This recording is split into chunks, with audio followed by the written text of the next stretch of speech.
मातृभूमि न्यूज, मातृभूमि की आवाज, मातृभूमि के लिए।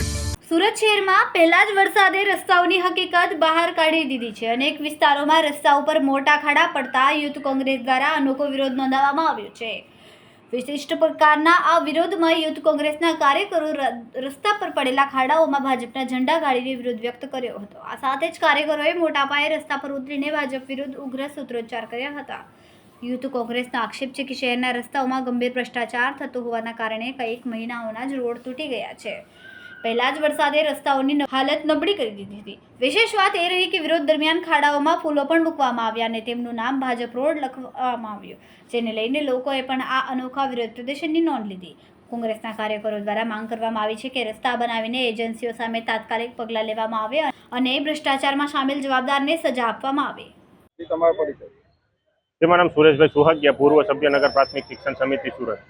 આજરોજ પૂણા ગામ પર્વત પાટિયા ખાતે સુરત શહેર યુવક કોંગ્રેસ અને રાજીવ ગાંધી પંચાયતી રાજ સંગઠનના સંયુક્ત ઉપક્રમે આજરોજ આ કાર્યક્રમ રાખવામાં આવેલો છે।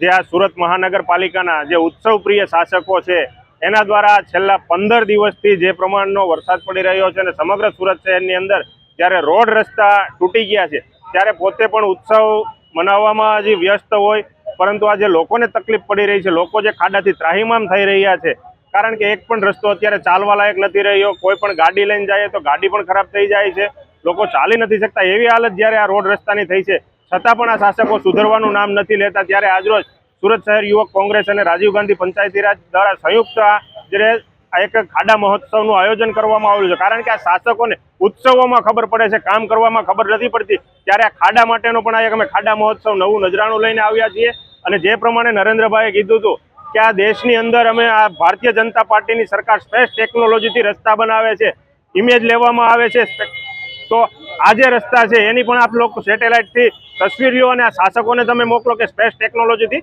આવા પ્રકારના રસ્તા બને છે। એટલે આ પ્રમાણેનો આજનો અમારો કાર્યક્રમ છે। ખૂબ જ ટૂંકા સમયમાં માતૃભૂમિ ન્યૂઝ OTT પ્લેટફોર્મ અને વેગા સિટીમાં કેબલ નેટવર્ક સાથે જોડાઈ જશે, તો જોતા રહો માતૃભૂમિ ન્યૂઝ।